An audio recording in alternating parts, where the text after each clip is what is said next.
Joining me on India First is Raj Chengappa, Group Editorial Director, Publishing of the India Today Group.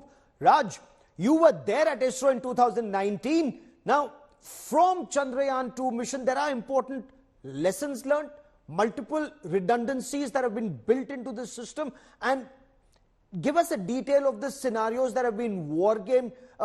Is Isro absolutely confident India is set to create history? Absolutely, Gaurav. I was speaking to Dr. Somnath, the chairman of Isro, and he was explaining what were the lessons they learned from the failure of Chandrayaan-2, and what they have done is built on that. I mean, there were 3 or 4 major issues that happened in Chandrayaan-2, which is the propulsion system. It moved too fast when it was supposed to slow down at a particular point. That created its anomaly in terms of the guidance system. That spun the Chandrayaan. I was there while watching the TV. From the mission control, you saw Chandrayaan spin, and then we lost contact. What it did was the control system failed, and it crashed. So what they have done this time is built in each of these critical systems. When it's propulsion, the speed, mind you, Gaurav, and you cover armed forces, is that it's traveling at 6,000 kilometers per hour. That's 5 times the speed of sound. Faster than many of our Sukhois and everything else that's traveling. A civilian jet goes at about 1,000 kilometers per hour max. So you're saying 6 times the speed, you have to cut it and bring it down to 0 so that when it lands, it touches down softly, almost like you're walking on the moon's surface. That's what it needs to do with the lander. So one is in terms of the propulsion and the velocity that is need to be cut down. You will need these thrusters that begin to in some sense, retard the speed. There they have done a lot of the, they've made sure that they've got excess fuel, plus they've ensured that if one fails, the other could pick it up and do the balance. The same thing if you take a look at the guidance system.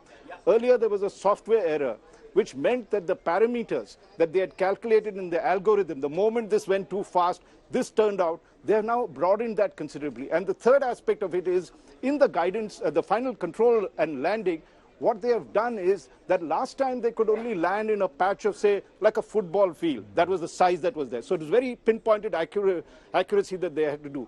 This time it's much larger. It's like 4 times larger the size, which means that it gives them the leeway. And very cleverly, Gaurav, let me tell you, and that's what gives me the confidence, is that because they had Chandrayaan-2, the orbiter working over there, they've mapped that entire terrain. So they know precisely where they want to land, one.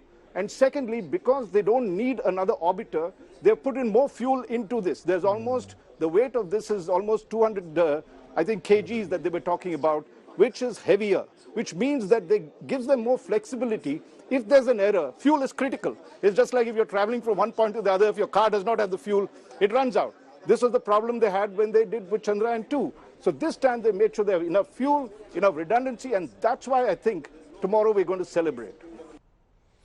And then when Vikram lander comes in to land, it'll actually hover like a helicopter for some time if need be. But sir, why is this so important, not just for India, but for entire humankind? From that soft landing, the next 14 days, 14 Earth days and 1 lunar day, why are they so crucial? Good question. I mean, firstly, let's look at it from the Indian point of view. We are great at building satellites. We have demonstrated that right through for the last 50, 60 years, right? We have reached a competence that's cutting edge. We are great at building launchers. We now have the heaviest launcher, which actually pushed, the initial phase of Chandrayaan into the, beyond the Earth's orbit and on the way to the moon. So we have built competencies in launch vehicles as well as satellites. But when it comes to space exploration, we have done Chandrayaan-1, where we successfully orbited the moon, had an impactor. We have done Mangalyaan, a Mars mission, as well as now we're looking at the sun.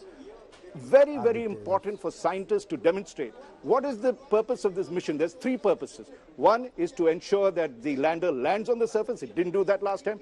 2, that the rover moves, comes out from its from the lander and moves. And 3, of course, is the scientific experiments. Each of these 3 have not been done. That's cutting-edge science for Indian space scientists and for India. Now, if you take a look at the importance that is there, is we have seen a remarkable return to the moon.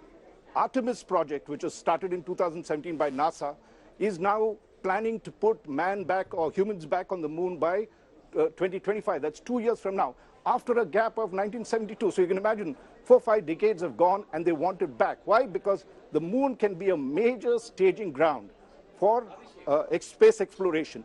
You get experience. Also, let's look at why we're landing at the South Pole, for instance. There, we feel there's a lot of water ice and molecules.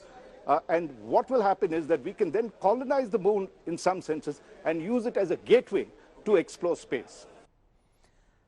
Raj, for joining me here on India First. Many thanks.